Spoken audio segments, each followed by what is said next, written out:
Estamos.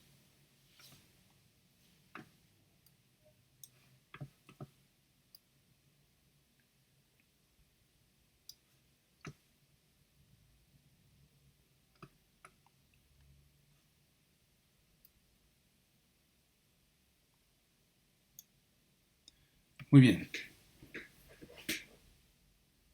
Ok, entonces déjenme compartir pantalla.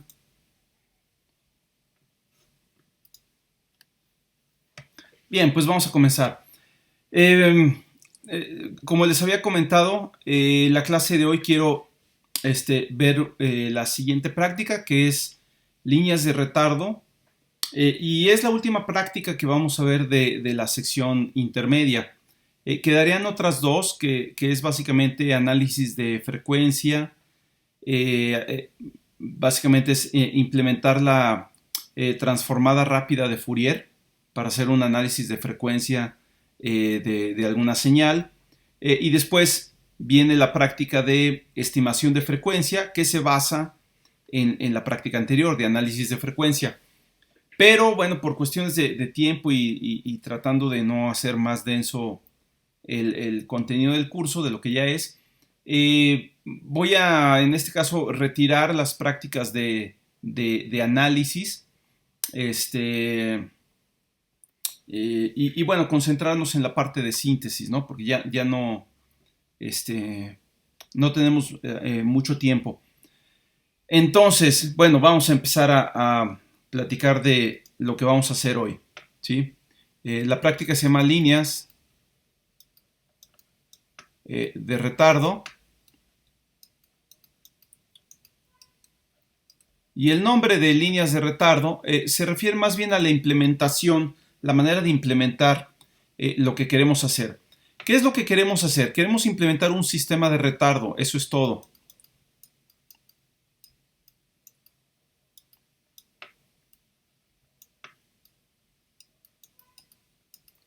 ¿Y cómo se ve un sistema de retardo? Bueno, pues se ve de esta manera, muy sencillo de hecho, y de n es igual a x de n menos d, donde d es el tiempo de retardo, o le llamamos tiempo de retardo, ¿no?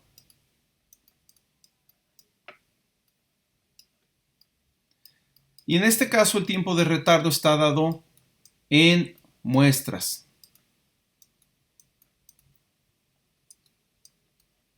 ¿Sí? Entonces, esto es lo que queremos hacer. X de n igual a, y de n igual a x de n menos d.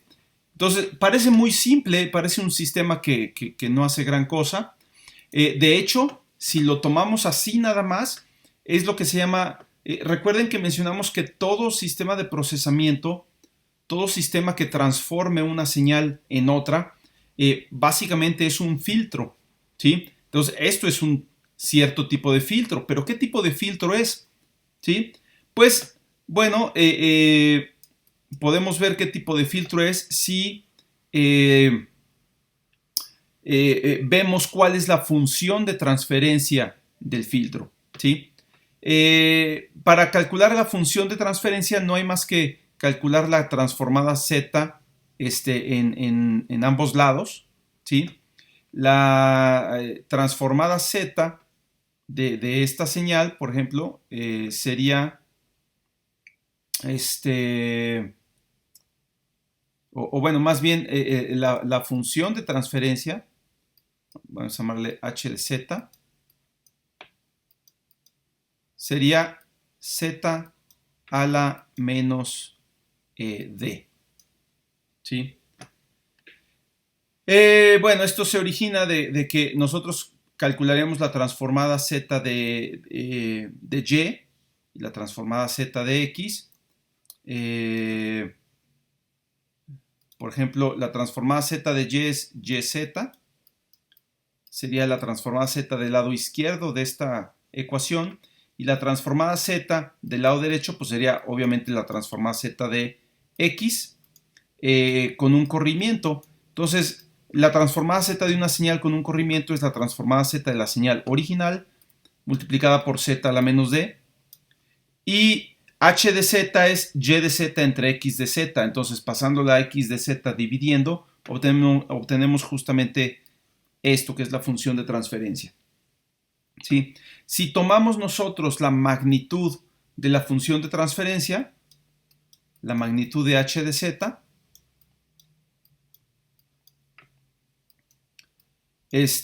bueno, perdón. Si consideramos valores de z en el círculo unitario, que son los que corresponden a la respuesta en frecuencia del filtro, y tomamos la magnitud de ellos, bueno, pues z tendría la forma e a la j omega, o sea, un número complejo en el círculo unitario, y al sustituirlo en esta expresión tendríamos la magnitud de e a la j omega elevado a la menos d, lo que viene a ser e a la menos j omega d. ¿Sí? Sigue siendo un número complejo en el círculo unitario y por lo tanto su magnitud vale 1. ¿Sí? Entonces, ¿qué quiere decir? Que si nosotros queremos graficar la función de transferencia de una línea de retardo, no importa cuánto valga la z, ¿sí? Esto es la frecuencia, omega, y esto es la magnitud de la respuesta en frecuencia, h de e j omega, pues entonces veríamos que nos da básicamente una señal o una magnitud constante que vale 1. ¿Sí? Y esto corresponde a un filtro pasatodo. ¿Sí? ¿Sí? Esta respuesta en frecuencia, donde todas las frecuencias se ven multiplicadas por una ganancia unitaria, ninguna frecuencia se atenúa, ninguna frecuencia se amplifica, pues entonces es un filtro pasatodo. Filtro pasatodo. ¿Sí? Y bien, entonces si uno dice, bueno, y si es un filtro pasatodo, entonces ¿para qué sirve? Si no hay gran cosa que pueda hacer. Bueno, vamos a ver muchas aplicaciones de las líneas de retardo. La cuestión es que una vez que tú combinas la señal original con la señal retardada, ¿sí? No la señal retardada por sí sola, pero cuando la combinas aditivamente con la señal original, entonces vamos a observar que va a haber ciertos desfasamientos. O sea, un filtro pasatodo lo que hace es tener una ganancia o una magnitud unitaria en todas las frecuencias. Pero esto no nos dice cómo es la fase. La fase podría cambiar, ¿sí? Y es justamente la aplicación de los filtros pasatodo. Te permiten manipular la fase de cada componente sinusoidal que forman una señal, ¿sí? Acuérdense que cualquier señal se obtiene como la suma o se puede representar como la suma de componentes sinusoidales. Bueno, pues a cada una de estas componentes le podemos aplicar un cierto corrimiento de fase, manteniendo su amplitud, pero entonces a la hora que sumamos esto con la señal original, en el caso de algunas frecuencias, este corrimiento de fase va a producir interferencia constructiva porque las dos componentes sinusoidales, la original y la desfasada, van a estar en la misma fase y entonces se van a reforzar. Y en otros casos, la interferencia va a ser destructiva, ¿sí? La componente de frecuencia original y la nueva van a estar desfasadas, digamos, alrededor de 180 grados y se van a cancelar una con la otra, ¿no? Entonces, ahí es donde podemos observar que las líneas de retardo combinadas con la señal original o la señal proveniente de otras líneas de retardo puede producir respuestas en frecuencia donde algunas frecuencias se enfatizan y otras se atenúan, ¿sí? Esto ya lo veremos más adelante cuando veamos ya aplicaciones de las líneas de retardo. Hoy vamos a ver básicamente la implementación y pues ya después veremos que se utilizan en un montón de cosas, ¿no? Entonces, Vamos a ver cómo implementarlo, ¿no? Parece un sistema muy sencillo. Vamos a ver la implementación.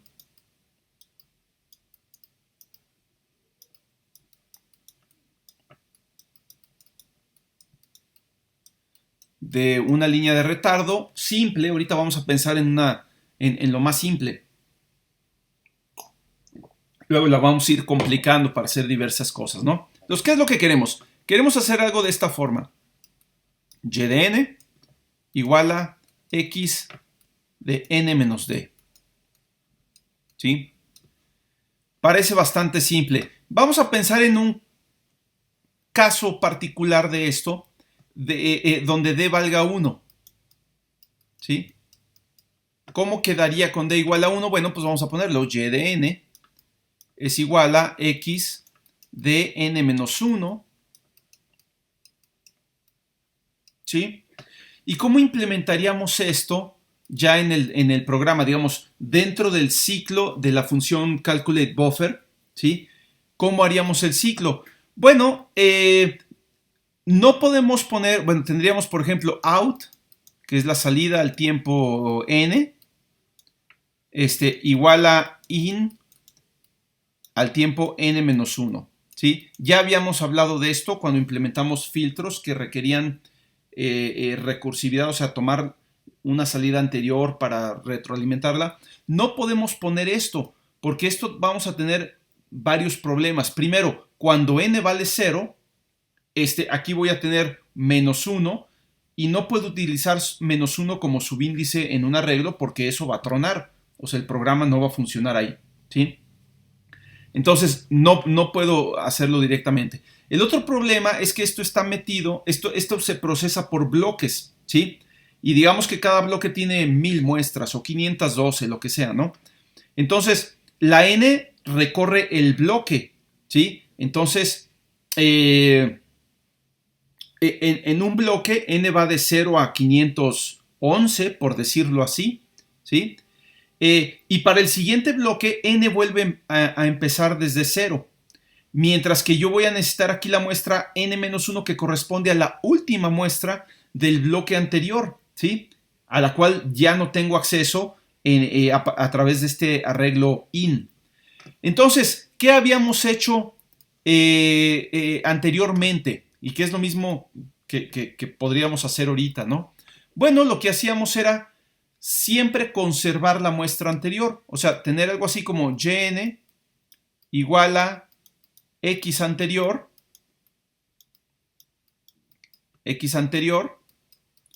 y luego actualizamos la x anterior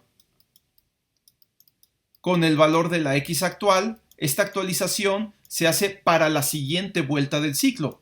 En la vuelta actual no utilizamos xn directamente, sino que simplemente tomamos el valor de xn para la siguiente vuelta del ciclo. Y si esta variable x anterior es un miembro de la clase, o sea, de la clase donde se implementa la UGen, entonces va a conservar su valor de una llamada a la siguiente de la función calculateBuffer y por lo tanto conserva su valor de un bloque al siguiente y esto ya funciona perfecto, ¿sí? Así lo hicimos cuando implementamos algunos de los filtros, ¿sí? Ok, bien, pues parece bastante fácil, ¿no? Ahora vamos a un siguiente caso, ¿sí? Vamos ahora al caso donde tenemos d igual a 2, ¿sí? Tendríamos ahora que implementar el sistema yn igual a xn menos 2. Yn igual a xn menos 2. Nuevamente, no podemos directamente tomar en un arreglo el subíndice n menos 2, porque cuando n vale 0 o cuando n vale 1, nos da un subíndice negativo y eso causa un error fatal en el programa. Entonces, nuevamente vamos a tener que conservar las muestras. Pero como ahora estamos tomando n menos 2, tendríamos que conservar la muestra anterior y la anterior a esa. Entonces tendríamos que implementar algo así como out subíndice n igual a x, de hecho le habíamos puesto xn menos 2 y luego hacer un proceso de asignaciones en cascada para actualizar xn-2, ¿sí? xn-2, ahora tomaría el valor de xn-1, ¿sí? Porque en la siguiente iteración, el que ahora es xn-1, después va a ser xn-2, ¿sí? Y xn-1 se actualiza ahora con xn, que esa sí la tomo directamente de la entrada, in subíndice n. ¿Sí? Y pues ahí estaría ya implementado el sistema para d igual a 2. ¿Sí? Ahora, podemos seguirlo viendo para d igual a 3, d igual a 4, etc.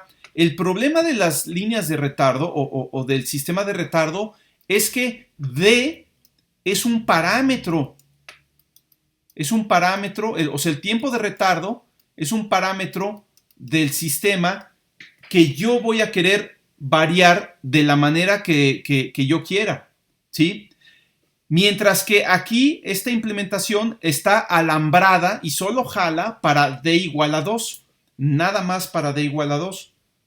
Si ahora quiero cambiarlo a d igual a 3, esta implementación ya no me sirve. Es más, si quiero cambiarlo a d igual a 1, que es un caso que ya había resuelto, esta implementación no me sirve, ¿sí? Y tampoco puedo tener un switch, o sea, por ejemplo, en el programa tener una instrucción switch que diga, en el caso d igual a 1, le hacemos así. En el caso d igual a 2, le hacemos así. En el caso d igual a 3, le hacemos así. ¿Por qué no puedo tener un switch? Porque es muy posible que este d pueda ser muy grande. Imagínense que yo quiero implementar un retardo de 1 segundo. O sea, que la señal que sale del sistema sea la señal que entró hace 1 segundo. ¿Cuánto tendría que valer d? ¿Sí? Recuerden que d está en muestras. Entonces, ¿cuánto tendría que valer d, el tiempo de retardo d, para que tengamos un retardo de 1 segundo?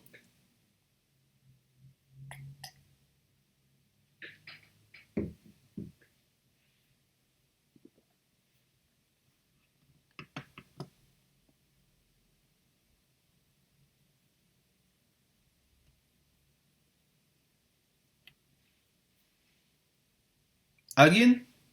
¿Por ahí? ¿Cuánto, perdón? 44.440. Correcto, 44.100. ¿Sí? Si quiero un retardo de 1 segundo, la D tiene que valer 44.100.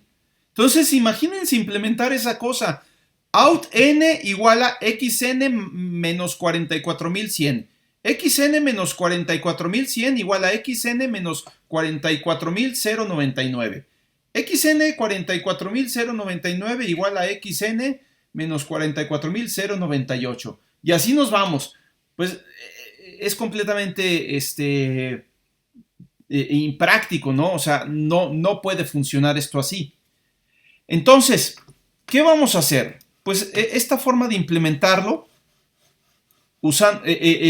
transfiriendo los valores de las muestras en una cascada de asignaciones, eso no va a servir, ¿sí? ¿Qué vamos a usar? Vamos a usar una estructura de datos que se conoce como un arreglo circular, ¿sí?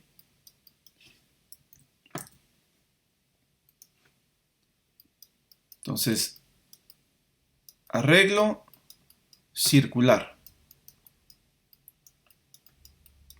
Y esencialmente es un arreglo como cualquier otro, ¿no? Obviamente, lo primero que a uno se le ocurriría es, bueno, no voy a tener 44.100 variables para hacer un retardo de 1 segundo. No voy a tener 44.100 variables individuales, ¿sí? Pero sí tengo que tener 44.100 variables de alguna manera. Pues lo mejor sería tenerlas en un arreglo, ¿sí? Lo que queremos evitar es tener que hacer esta cascada de decir, bueno, pues la muestra n la tomo de la muestra n-1 y así me la llevo, ¿no? Entonces vamos a implementar un arreglo circular, que básicamente es un arreglo como cualquier otro. Voy a poner aquí un arreglo.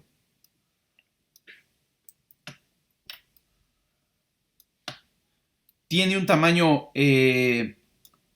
fijo, tiene un cierto tamaño, pero la idea de un arreglo circular es simular que tiene un tamaño infinito, que en realidad no lo tiene, pero va a funcionar como si lo tuviera, ¿sí?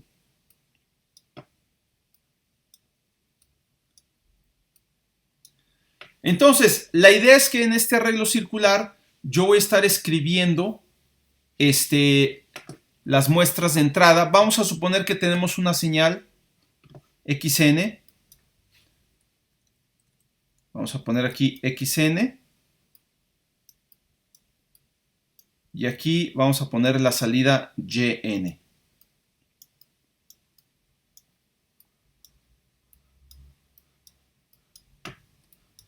Y vamos a inventarle valores a la señal xn. Vamos a ponerle 3, menos 2, 5, 7, menos 4, 8, etcétera, ¿no? 6, menos 1. ¿Sí? Es una señal que salió de algún lado. Y vamos a pensar que tenemos un tiempo de retardo igual a 4. ¿Sí? Que ya implementarlo de la forma que acabamos de ver haciendo esta cascada, pues es medio latoso, ¿no? Tendríamos que hacer out n igual a xn-4. xn-4 igual a xn-3. xn-3 igual a xn-2. xn-2 igual a xn-1. xn-1 igual a xn. Y así, ¿no? Bien, vamos a hacerlo de una manera diferente. Vamos a tener un arreglo circular, que es este arreglo con un tamaño limitado. La única, vamos a suponer que necesitamos conocer el tamaño del arreglo. Entonces vamos a decir que el tamaño de este arreglo es n mayúscula. ¿Sí? Quiere decir que los elementos están numerados desde 0 hasta n-1. Estos son los subíndices de los elementos. 0, 1, 2, 3, 4, 5, 6. Vamos a ver hasta dónde llegamos. 7, 8, 9, 10, 11, 12 y 13. Este es un ejemplo con n igual a 14. ¿Sí? Y tenemos dos apuntadores. ¿Sí? Un apuntador se conoce como el apuntador de escritura. ¿Sí? Vamos a ponerlo en cualquier lugar del arreglo, no importa dónde esté, vamos a ponerlo aquí. Déjenme ponerlo por acá.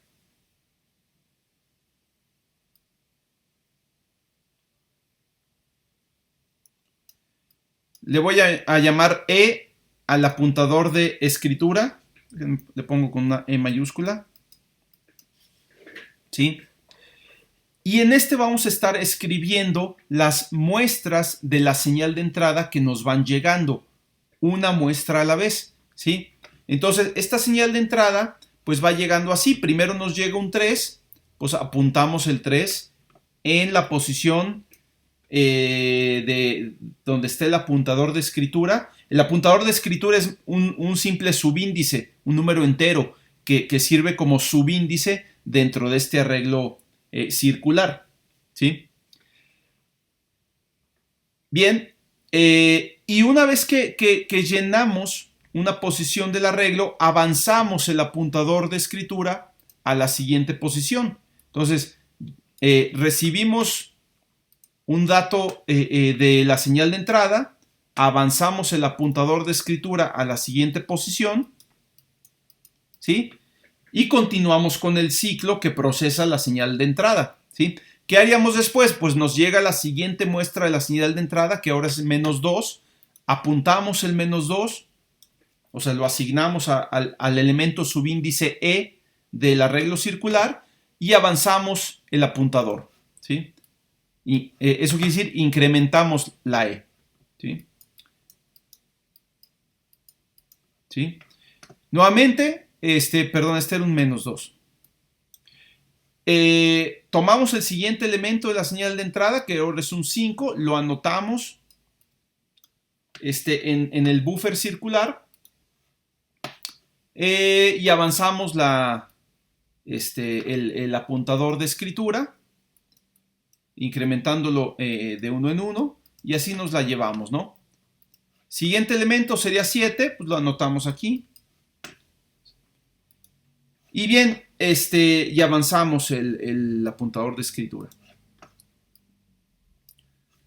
Ahora ustedes dicen, bueno, sí, eso está muy bien, pero ¿en qué momento obtengo la señal retardada? O sea, ¿en qué momento obtengo la salida Y de n? Ah, bueno, la salida Y de n sería x de n menos d. En este caso, x de n menos 4, para d igual a 4. Y entonces, para obtener la salida, lo que vamos a hacer es tener otro apuntador en el buffer circular, que va a ser el apuntador de lectura. Y ese va a estar de posiciones atrás del apuntador de escritura. O sea, si ahorita el apuntador de escritura está aquí, en la posición 13, me voy 4 posiciones para atrás, o sea, sería E menos D, 1, 2, 3, 4. Y aquí yo tendría el apuntador de escritura, le voy a llamar L, perdón, de lectura, L, que sería E menos D. ¿Ok? Y entonces, ¿cuál es el proceso? Cuando yo vaya procesando muestra por muestra. Bueno, pues conforme yo vaya procesando cada muestra, voy a tomar, ahorita estoy procesando, ya metí el 7, ahorita estoy procesando esta muestra de aquí, ¿sí? O sea, mi valor de n está aquí. Entonces, este es x de n y aquí tengo que dar la salida y de n. ¿Qué voy a hacer? Pues entonces la salida y de n la voy a tomar de la posición de lectura del buffer circular. O sea, este 3 que está en la posición de lectura lo mando a y de n, ¿sí? Y este menos 4 que está en la señal de entrada lo mando a la posición de escritura, ¿sí? Y aquí apunto el menos 4. Cuando avanza el apuntador de escritura, vamos a suponer en este caso que tiene una celda más. En realidad n vale 15.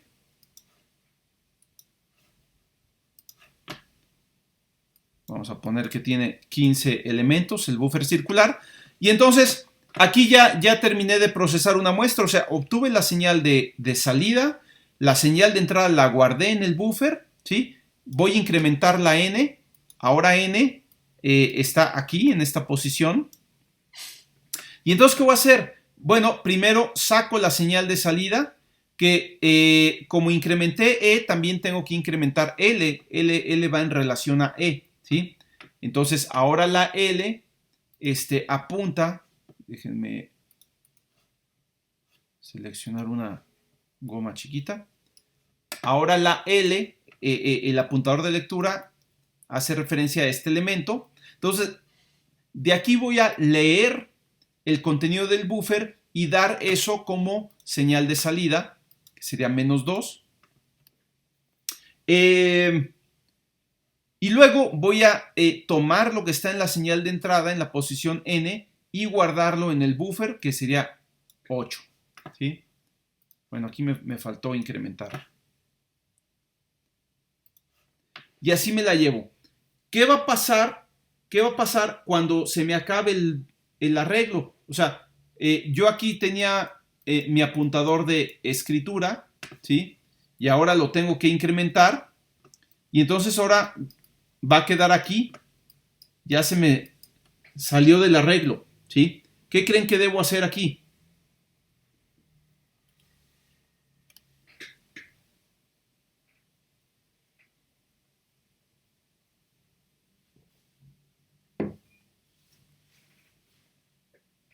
¿Borrar datos anteriores o sobreescribirlos? Sobreescribirlos, ¿sí? Pero particularmente, ¿cuáles datos anteriores?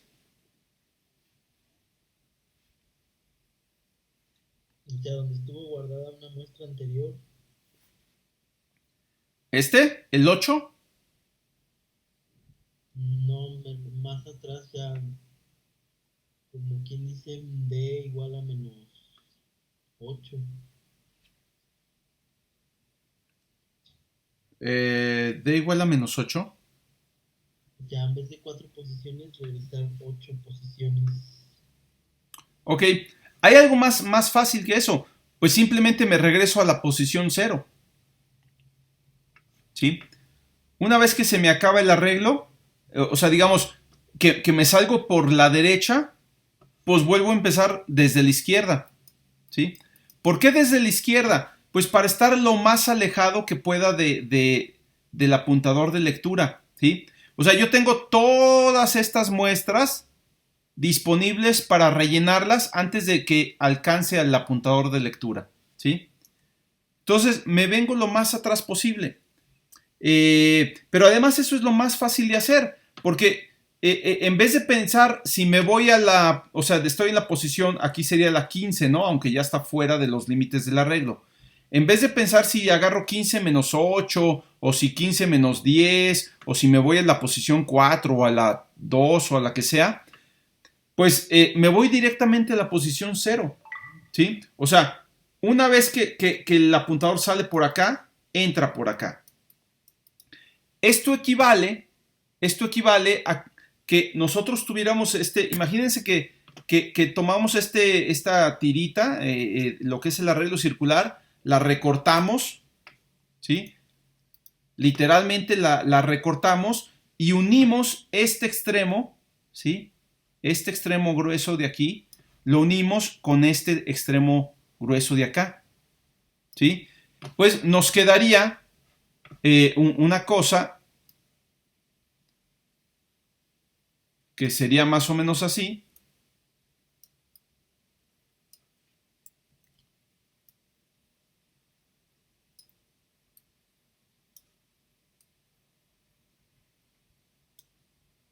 ¿Sí? Nos quedaría una tirita, pero que la convertimos en una especie de pulsera, ¿no? Y tal vez aquí es justo donde se unen. O sea, igual y aquí yo estaba en la posición 13, posición 14 y seguía la posición 15, pero ya no hay una posición 15. Me voy otra vez a la 0 y luego sigue otra vez la 1, la 2, la 3, etcétera. Este punto es justamente donde yo uní los dos extremos, ¿sí?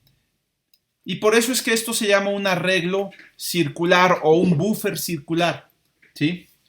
Y se convierte en una especie de arreglo infinito. Obviamente no es infinito, el número de celdas es, es finito, es limitado, pero yo puedo avanzar infinitamente hacia la derecha o hacia la izquierda en este arreglo, ¿sí? Nada más que si sigo avanzando, pues llega un momento que regreso al inicio del arreglo, pero la idea es que pueda yo seguir avanzando, ¿sí? Y eso es justamente lo que hacemos con este arreglo circular, ¿sí? Ahora, va a llegar un momento en que, digamos, en este caso, yo voy a estar en esta posición. Vamos a suponer que la E es esta posición, ¿sí? La voy a poner aquí. Esta es la E. Y entonces, ¿cuánto vale la L? O sea, ¿en dónde está el apuntador de lectura? Déjenme borrar un poquito aquí tanto rayadero. El apuntador de lectura estaría 4 posiciones atrás. 1, 2, 3, 4. Pero esta vendría a ser esta de acá, ¿sí? Entonces, aquí estaría el apuntador de lectura, mientras que el apuntador de escritura estaría acá, ¿sí?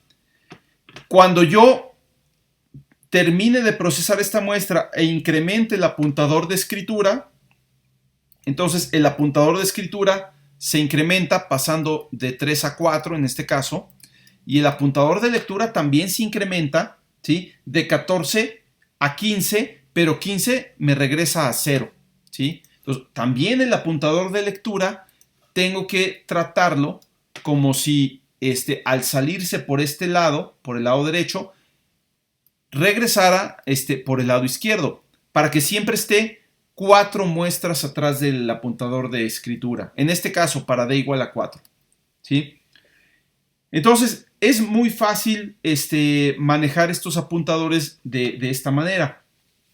¿Alguien sabe cómo le podemos hacer para ir incrementando un número de manera que cuando yo llego a un cierto límite me regrese otra vez a cero?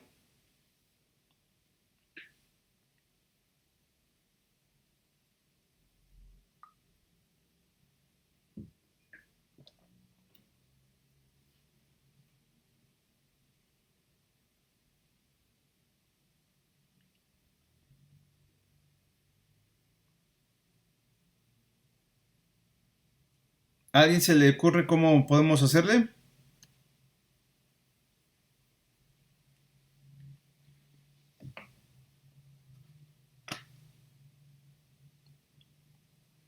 Bien, vamos a ir trazando el pseudocódigo, ¿no? Entonces, la idea es esta. Primero que nada, yo tengo un buffer circular o un arreglo circular. No es más que un arreglo convencional, pero tengo estos dos apuntadores, un apuntador de escritura y un apuntador de lectura, que no necesariamente valen lo mismo, ¿no? Entonces, no sé cómo le llamo ahí en la clase, déjenme checarlo. Pues creo que así, tal cual, buffer, ¿sí? Entonces tengo un buffer,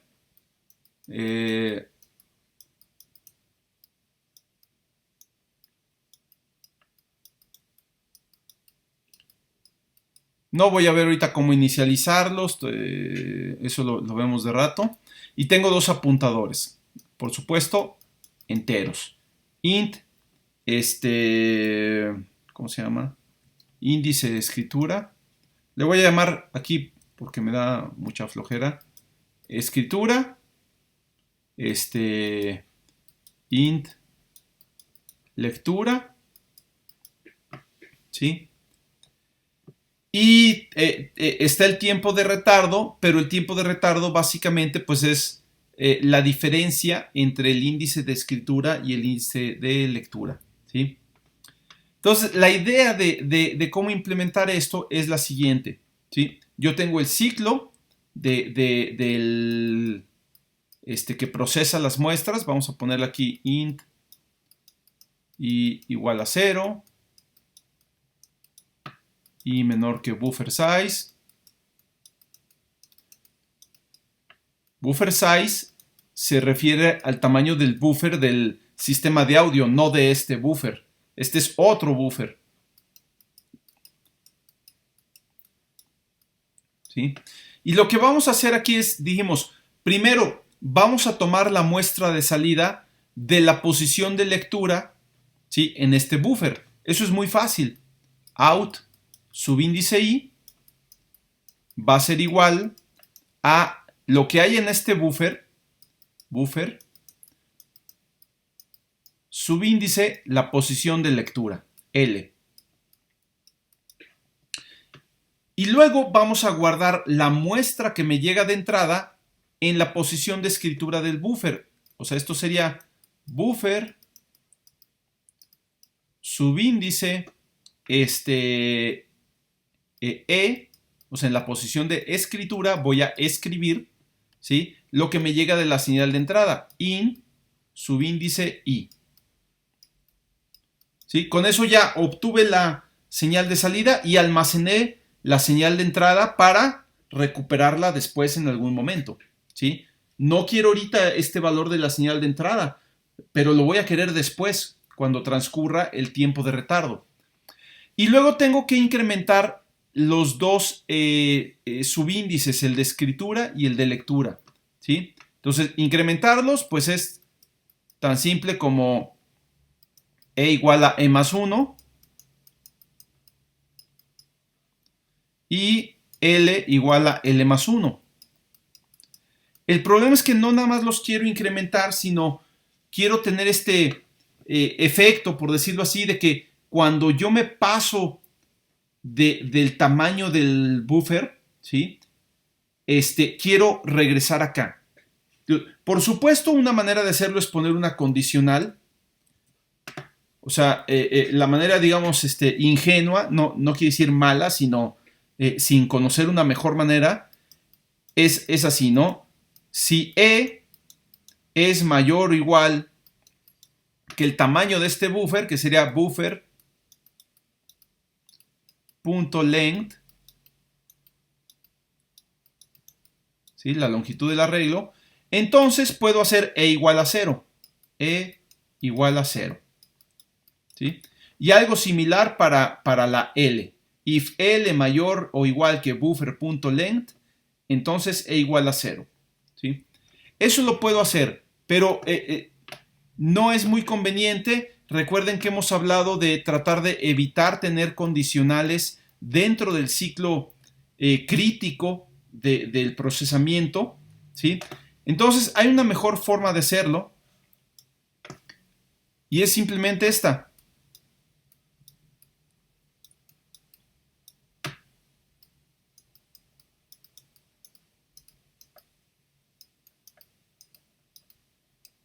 Tomar el módulo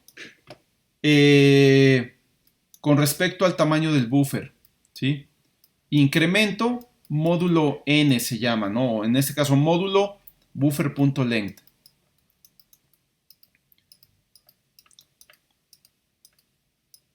¿Sí? El módulo me da el residuo de la división, en este caso entre buffer.length. Si resulta que al incrementar el valor de lo que vendría a ser E más 1, llega a ser igual a buffer.length, entonces esa cantidad módulo la misma cantidad me da un residuo de 0, ¿sí? Y entonces eso hace que me regrese a 0. Pero si esta cantidad es menor que buffer.length, entonces pues el cociente es 0 y el residuo es la misma cantidad, ¿sí? Entonces no me modifica nada. Entonces este mecanismo funciona muy bien. Y lo que tenemos aquí es lo que se llama básicamente unos contadores módulo n, o sea, en este caso n es el tamaño del buffer, ¿no? Un contador módulo n es cuando un contador va incrementándose de uno en uno, pero al llegar a n regresa a 0, ¿sí? Eso es un contador módulo n.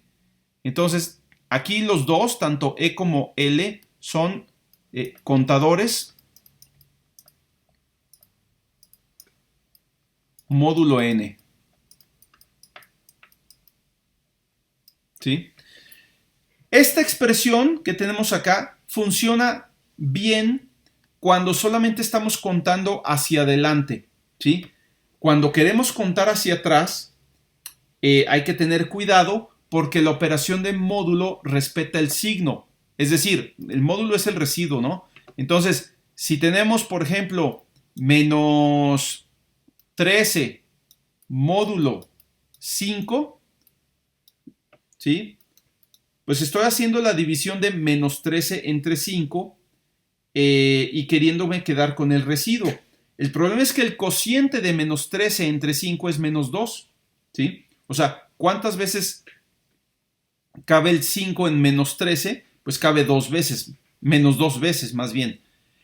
Y me faltarían menos 3 para llegar a menos 13, ¿sí? Entonces aquí me da un residuo negativo y yo no quiero tener números negativos porque otra vez a la hora que los utilice como subíndices en un arreglo, eso me causa un error fatal. Yo quiero estrictamente que esto sea positivo, ¿sí?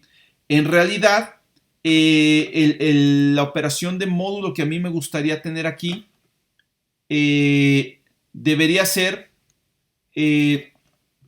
decir, pues mira, aquí el cociente sería menos 3, que multiplicado por 5 te da menos 15, y le faltarían 2, perdón, déjenme ponerlo de una manera razonable, ¿no? Aquí lo que yo quisiera poner es que el cociente fuera menos 3, de manera que menos 3 por 5 vale 15, y de ahí me faltarían 2, o sea, más 2, positivo, para llegar a menos 13, ¿sí? Esto también lo puedo obtener si yo tomo este módulo, que dijimos que me va a dar menos 3, y le sumo el valor de n, que en este caso es 5, ¿sí? Y de ahí obtengo este 2 que quiero, ¿no? Pero el chiste es que si yo voy a contar hacia atrás y existe la posibilidad de que estos valores me den negativos, tengo que tomar algunas consideraciones especiales para hacerlo, ¿sí? Sobre todo si estos incrementos ya no son de uno en uno, sino pueden ser más grandes, ¿no? Entonces, bueno, hay expresiones más generales para calcular esto de una manera correcta, pero sigue siendo una expresión cerrada que no requiere de ninguna instrucción condicional, de un if ni nada, ¿no? Entonces, esta es la forma correcta. Por supuesto, aquí ya termina el ciclo.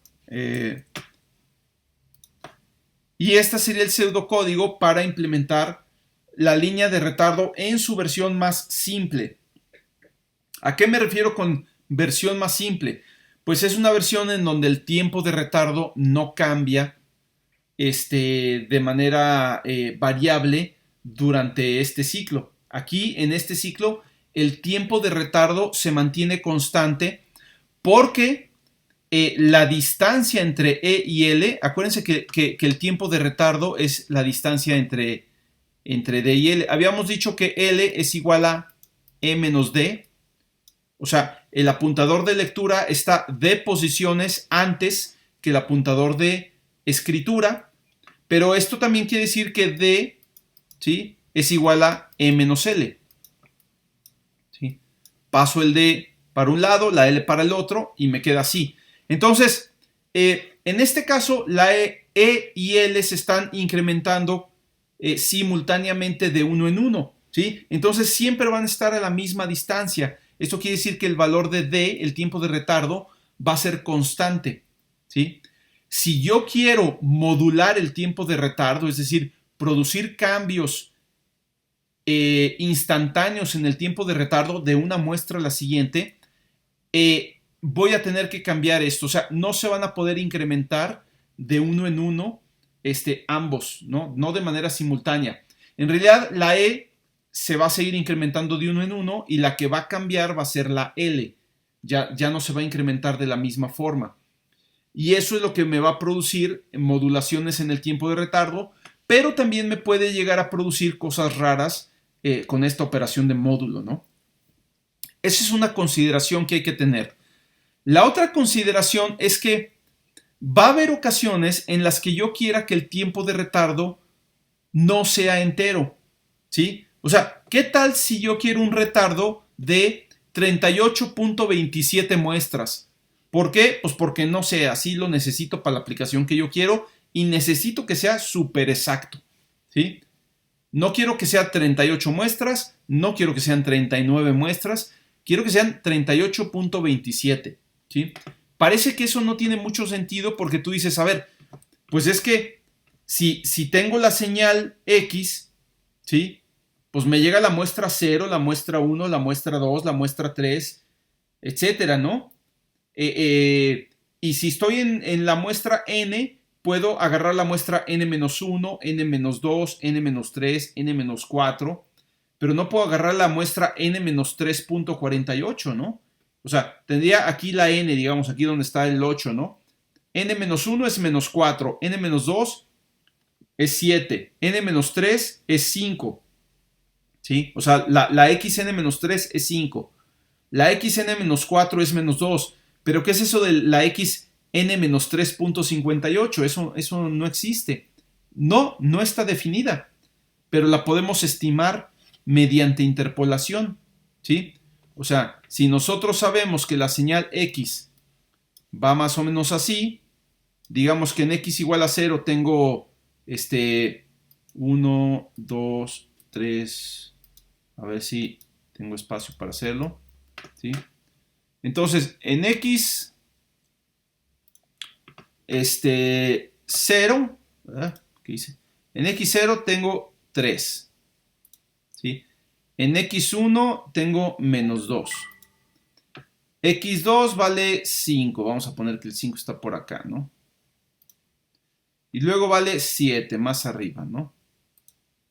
Y luego vale menos 4, que va a estar por acá, ¿sí? Y así, ¿no? Entonces, bueno, si yo quiero un valor que está entre una muestra y otra, digamos entre esta y esta, pues lo que voy a tener que hacer es interpolar, ¿sí?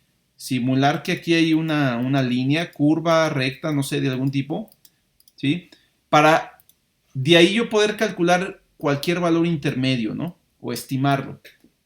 Ya vimos interpolación lineal en la práctica pasada, cuando la utilizamos para tener una mejor calidad con el oscilador de tabla de ondas.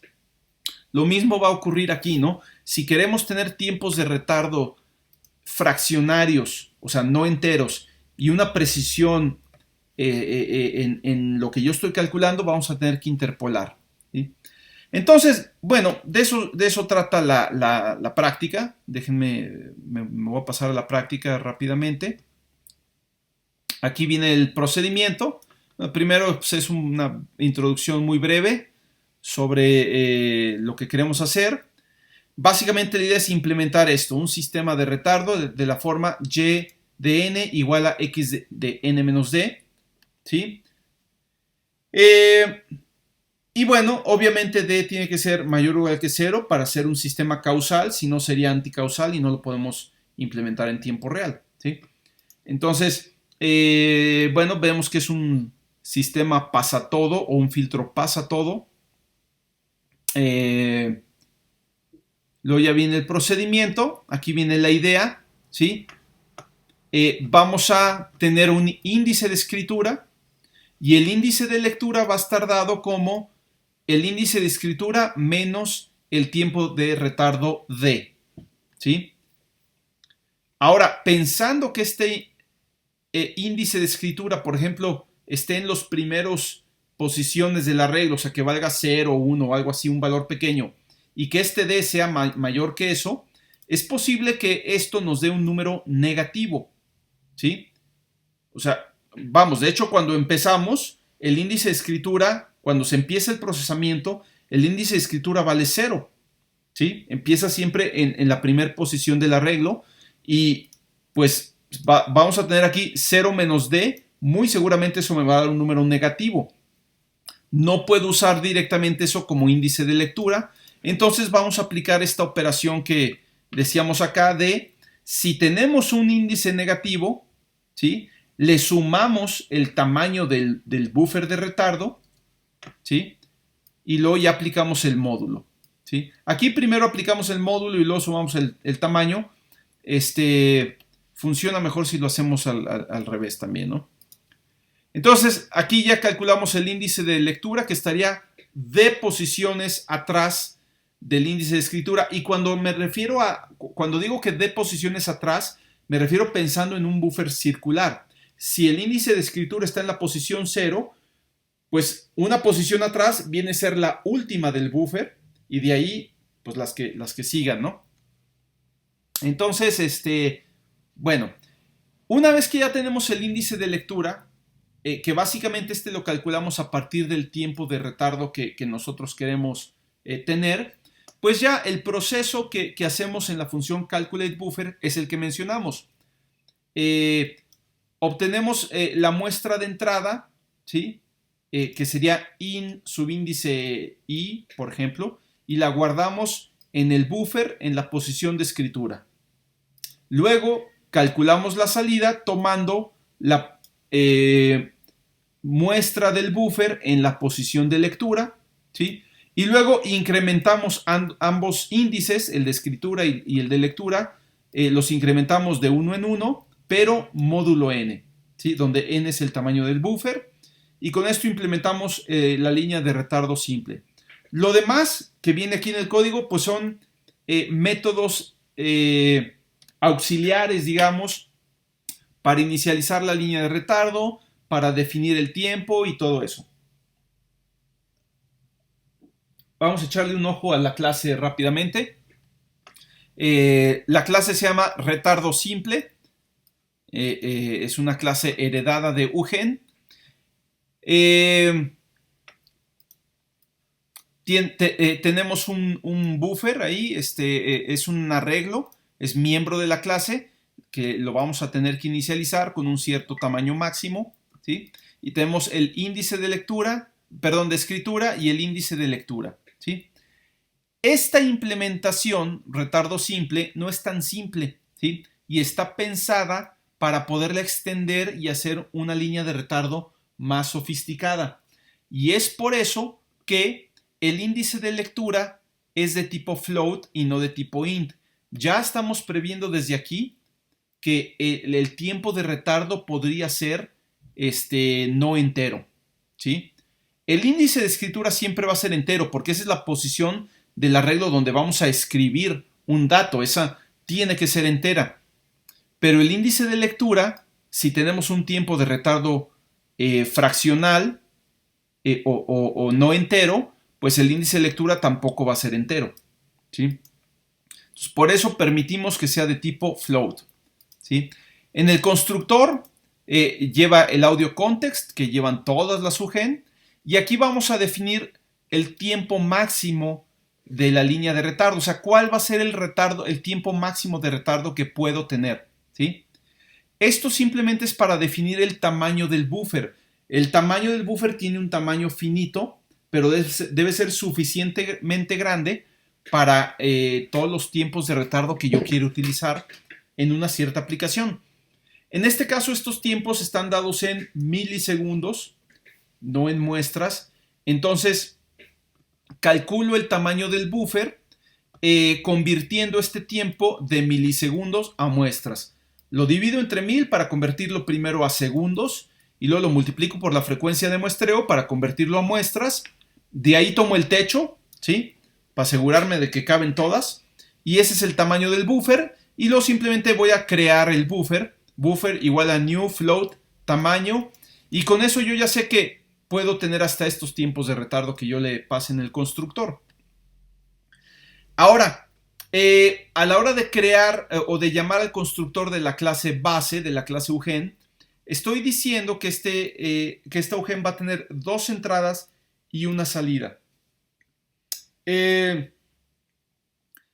Así como lo hemos planteado, pues tendríamos una entrada y una salida. Pero nuevamente, yo ya estoy previendo desde aquí la posibilidad de tener una segunda entrada que sería una señal de modulación, una señal moduladora que me permita variar en tiempo real, digamos, variar de muestra a muestra el tiempo de retardo, ¿sí? Entonces, la segunda entrada sería una señal moduladora que no va a estar implementada ahorita en esta clase. Esta clase no tiene modulación, pero sí una que viene después. Luego vienen las funciones para manipular el tiempo de retardo. Primero una función básica que fija el tiempo de retardo en muestras. Si se fijan, el tiempo de retardo no se guarda como miembro de la clase, sino que se infiere a partir de la diferencia entre el índice de escritura y el índice de lectura, ¿sí? Entonces, si yo aquí hago una función para definir cuál va a ser el tiempo de retardo, en este caso está dado en muestras, como lo dice la función, pues nada más checo que el tiempo de retardo esté dentro de los límites que debe estar. Tiene que ser positivo, no puede ser negativo, y no puede ser mayor al tamaño del buffer, ¿sí? El buffer tiene un tamaño igual al tiempo máximo, ¿no? Ya que comprobé esto, pues ahora sí calculo el índice de lectura como dijimos arriba. Va a ser índice de escritura menos el tiempo de retardo, ¿sí? Módulo n. Y esto es contemplando que en algún momento esto pudiera ser negativo, para volverlo a ser positivo y módulo n, ¿no? Si yo quiero obtener el tiempo de retardo, pues es la diferencia entre el índice de escritura menos el índice de lectura, pero también contemplando que esto debe ser módulo n. O sea, es posible que debido a la circularidad del buffer, en algún momento el índice de lectura esté atrás, perdón, el índice de escritura esté atrás del de lectura, ¿sí? Y esta diferencia que me debería dar siempre positiva, en algún momento me dé negativo.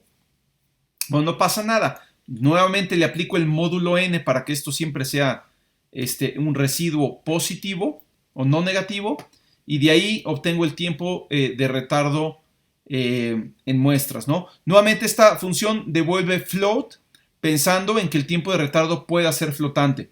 Ya desde aquí estoy contemplando ese caso, ¿no? Igualmente tengo otras dos funciones para manejar el tiempo de retardo, pero ahora dado en milisegundos, que va a ser mucho más común, ¿sí? Va a ser mucho más común trabajarlo en milisegundos que en muestras. Pero estas funciones simplemente llaman a las otras. O sea, si yo quiero fijar el tiempo de retardo, pero aquí está dado en milisegundos, pues nada más lo convierto a muestras, ¿sí? Dividiendo entre 1000 y multiplicando por la frecuencia de muestreo, y llamo a la otra función que ya tengo. Y también para obtener el tiempo de retardo en milisegundos, llamo a la función que me lo da en muestras y la convierto a milisegundos y ya está, ¿no? Entonces, básicamente esas son las funciones auxiliares, y al final la función calculate buffer, pues es igual como ya dijimos, ¿sí? Tengo los alias para el buffer de entrada y de salida, que provienen de buff-in, subíndice 0, y buff-out, subíndice 0. Esto ya lo hemos hecho a cada rato. Y nada más por precaución, voy a hacer una verificación de que el buffer de la línea de retardo no valga null, ¿sí? No debería, si yo llamé aquí al constructor y se creó adecuadamente el buffer, pero vamos, si se me ocurre llamar al constructor y ponerle un tiempo máximo demasiado grande, es posible que la computadora no tenga memoria suficiente y entonces no se crea el arreglo y entonces quedaría valiendo null, ¿sí? Entonces simplemente es una medida de seguridad, y si buffer es igual a null, pues ya mejor no hace nada, ¿no? Suponiendo que todo está bien, hacemos el ciclo que recorre todo el buffer, me refiero al buffer de las señales que se están procesando de entrada y salida, ¿sí? Tomamos la entrada subíndice i y la guardamos en el buffer del retardo en la posición de escritura. Tomamos la muestra del buffer en la posición de lectura y la mandamos como señal de salida. Aquí hago un typecasting porque este índice lectura es flotante y tengo que hacer un typecasting a int para poderlo utilizar como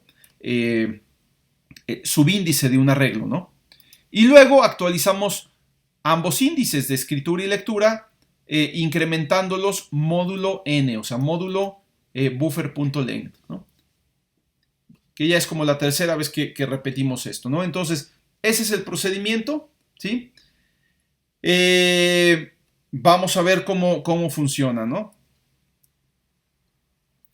Déjenme mostrarles aquí. Esta aplicación es la misma que la del ejercicio anterior. Déjenme aumentar el tamaño de fuente.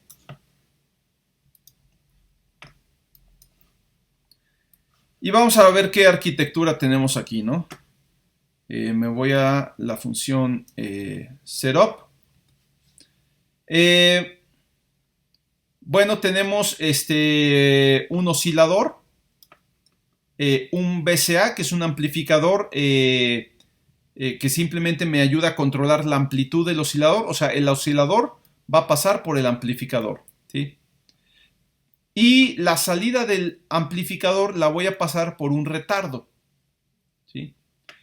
Tengo un par de envolventes que simplemente hacen que los cambios en amplitud y frecuencia, que los controlo a través del mouse, se hagan de manera más suave, ¿sí? O sea, si yo hago un movimiento abrupto con el mouse, eso realmente lo que hace es cambiar la envolvente y la envolvente pues tiene un cierto tiempo de reacción, ¿no?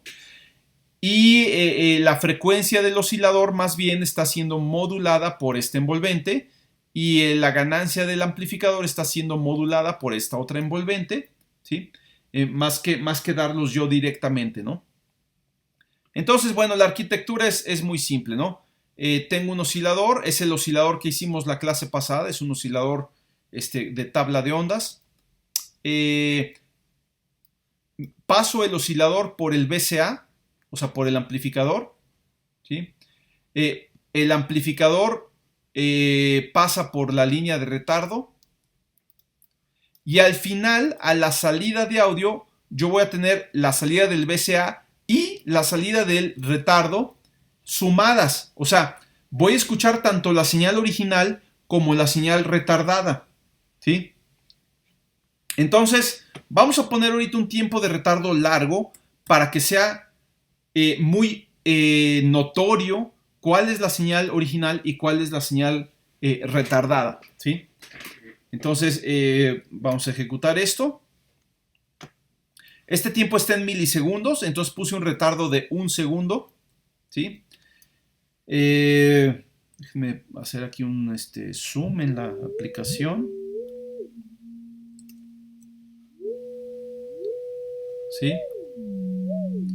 Fíjense lo que ocurre. Voy a mover el mouse. Se va a escuchar que sube la frecuencia. Lo voy a mover hacia la derecha. Y 1 segundo después se escucha otro corrimiento de frecuencia que ya no se debe a mi interacción, sino a que se está volviendo a escuchar la señal retardada de hace 1 segundo, ¿no?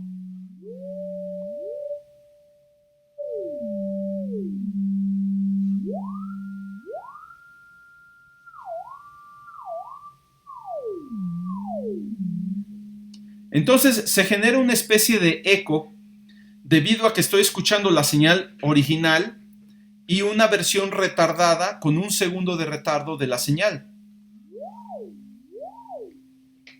¿Sí? Entonces solo es un eco el que se escucha.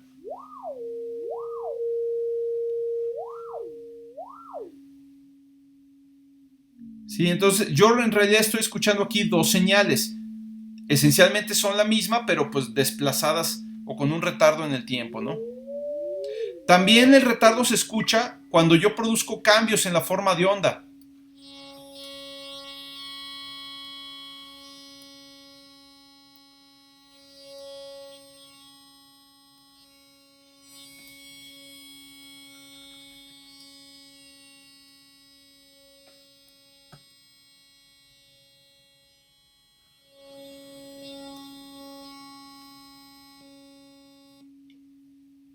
¿Sí? Entonces, bueno, está funcionando bien el retardo simple. Ahora, voy a hacer lo mismo, pero con un tiempo de retardo mucho más corto, ¿sí? Le voy a poner 10 milisegundos. 10 milisegundos es un tiempo casi imperceptible. O sea, no vamos a escuchar como ahorita la señal original y después de 10 milisegundos la señal retardada, porque el tiempo es tan corto que no las vamos a alcanzar a percibir como 2 señales o 2 sonidos individuales o separados, ¿sí? Pero fíjense lo que va a pasar.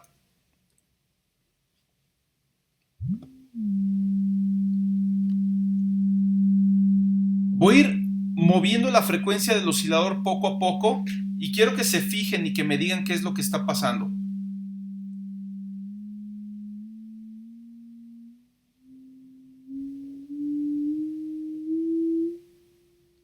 Fíjense en la posición vertical del apuntador del mouse.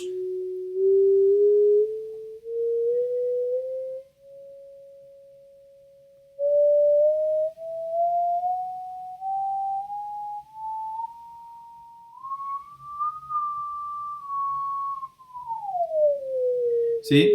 Yo tengo control de la amplitud de la señal moviendo el mouse de manera vertical.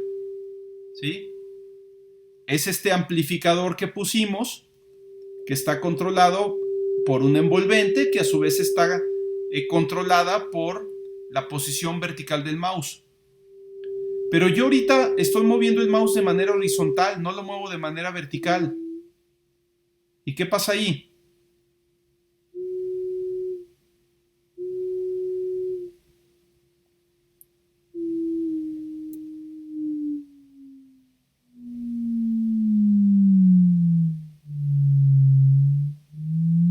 ¿Alguien me puede explicar qué está pasando? Puede ser que se sume como quien dice el retardo de cada nota y al momento se produce como un feedback o retroalimentación. En este caso no hay retroalimentación, no hay un feedback, ¿sí? Es algo que mencionamos al principio. Recuerden que aquí estamos sumando la señal original con la señal retardada. Pero el tiempo de retardo es muy corto, ¿sí? Muy, muy corto. Entonces es posible que este retardo ni siquiera sea un ciclo completo de la onda senoidal que tenemos, sino que sea parte de un ciclo. ¿Qué parte de un ciclo? Pues depende de la frecuencia, porque el retardo tiene un tiempo fijo, 10 milisegundos.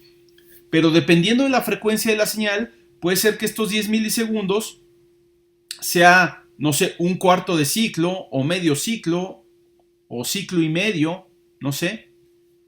Y entonces, en algunos casos, para algunas frecuencias, ¿sí? Para algunas frecuencias, un retardo de 10 milisegundos implica que la señal original y la señal retardada van a estar en fase, ¿sí?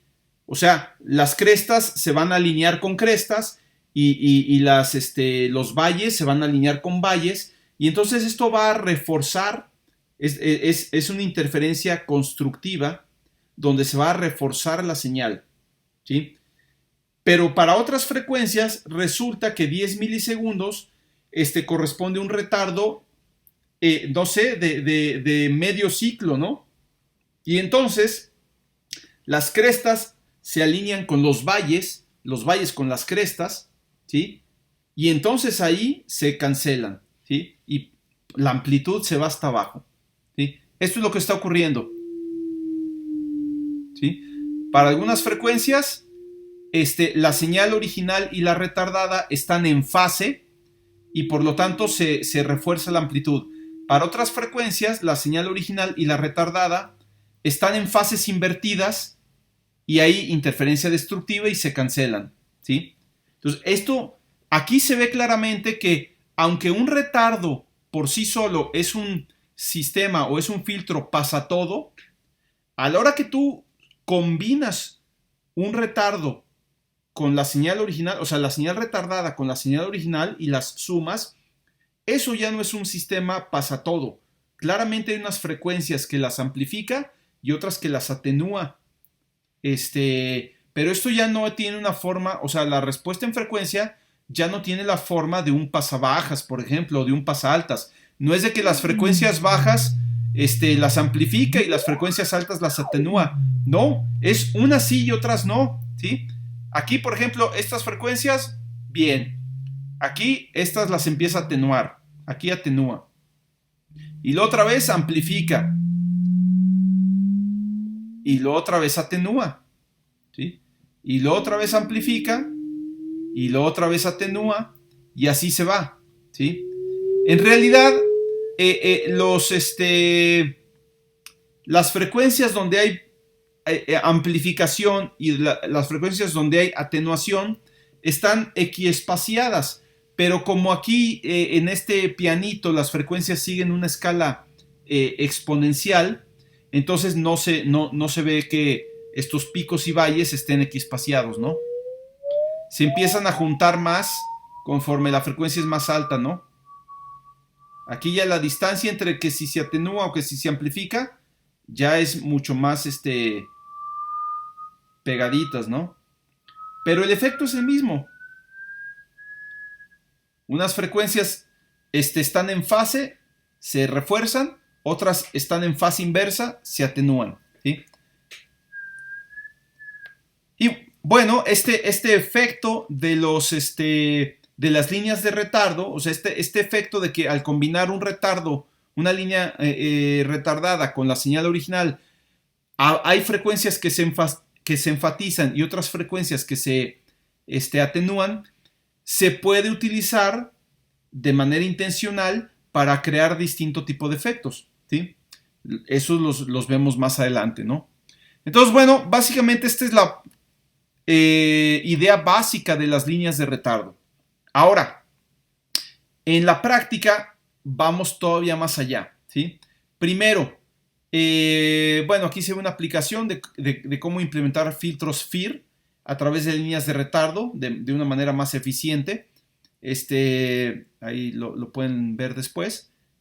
Pero lo que realmente me interesa a mí es que después vean cómo trabajar cuando los tiempos de retardo son fraccionarios, que no son necesariamente enteros. O sea, no quiero un retardo de 100 muestras o 1000 muestras o 44,100 muestras. Quiero que un retardo que sea de 278.23 muestras, ¿sí? Y quiero que sea así, exacto. ¿Y por qué? Pues porque en algunas aplicaciones se requiere. Entonces lo que hay que hacer es, básicamente el tiempo de retardo me determina la posición de lectura del buffer, el índice de lectura. Y entonces si tengo un tiempo de retardo no entero, la posición de lectura no va a ser entera tampoco. Pero entonces voy a tener que, si la posición de lectura, digamos, cae en la muestra o en la posición del arreglo en el subíndice 23.45, pues voy a tener que ver qué hay en la muestra 23 y en la muestra 24 y hacer una interpolación entre esas dos para estimar el valor intermedio, ¿sí? Nuevamente es una interpolación lineal como la que hicimos en la clase pasada y es exactamente el mismo esquema, ¿sí? La parte de escritura del buffer ese no cambia porque el índice de escritura siempre va a ser entero. El problema es con el índice de lectura. Entonces voy a tomar la muestra o la posición que está a la izquierda, que es la parte entera del índice de lectura. Voy a tomar la que está a la derecha, que sería izquierda más 1, módulo n, igualito que en el oscilador con, ¿cómo se llama? De tabla de ondas. Tomo aquí módulo n. La parte fraccionaria, ¿sí? Es la parte fraccionaria del índice de lectura. Lo puedo obtener como índice de lectura menos su parte entera, que es la posición izquierda. Y ya teniendo estas tres variables, puedo interpolar y calcular el valor de la salida, ¿sí? Entonces, y ya los subíndices se siguen incrementando de uno en uno. Pero como el índice de lectura ya es no entero, pues al incrementarlo en 1 sigue siendo no entero, ¿no? Eso se mantiene. Pero eso va a depender del tiempo de retardo que yo quiera poner, ¿no?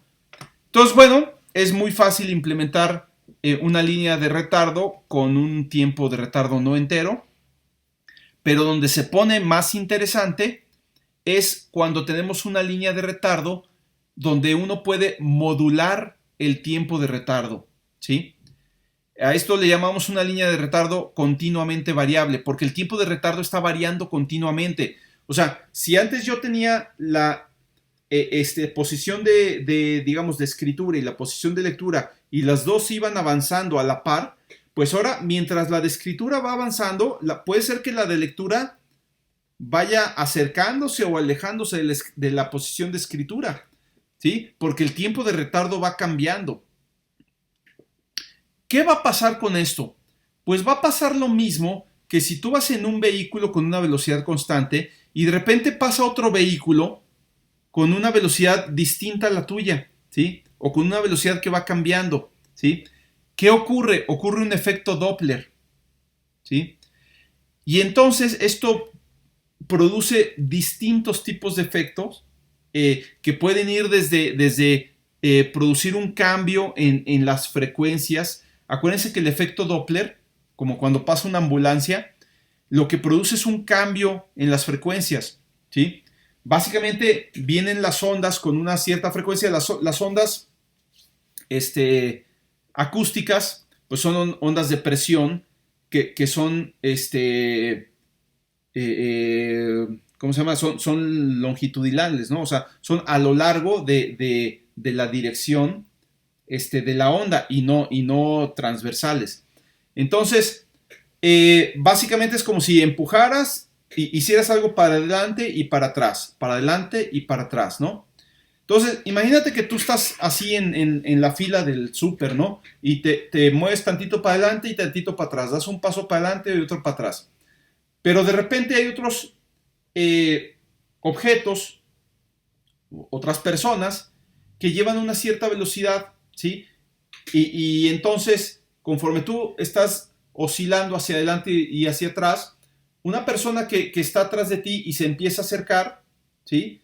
Va a hacer que la frecuencia que tienes empiece a incrementarse, ¿sí? o más bien la percepción de esa persona va a hacer que tu frecuencia empiece a incrementarse. Entonces, esto es lo que ocurre con el efecto Doppler. Es el que va dentro de la ambulancia, ¿sí? Él no percibe un cambio en la frecuencia de la sirena, pero los que están afuera son los que perciben este cambio. Conforme la ambulancia se va acercando, las ondas acústicas se van comprimiendo cada vez más, dando lugar a una frecuencia mayor, ¿sí? Y conforme la ambulancia se aleja, las ondas acústicas se van descomprimiendo, se van separando entre ellas, dando la ilusión de que la frecuencia va disminuyendo, ¿sí? Esto se puede lograr con una línea de retardo continuamente variable, porque justamente es lo que pasa. O sea, tú estás leyendo el buffer a la misma velocidad, pero lo que está llenándose en el buffer va cambiando de velocidad, se va moviendo, ¿no? Entonces, más bien al revés, vas escribiendo a la misma velocidad, pero leyendo a velocidades distintas, ¿no? Y bueno, esto nuevamente da lugar a un montón de efectos interesantes que son completamente no lineales, ¿sí? Es decir, empiezas a crear frecuencias nuevas que no existían, y un montón de cosas, ¿no? Entonces, bueno, vale la pena ahí leer esto, ¿no? ¿Cómo se implementa? La implementación es súper simple.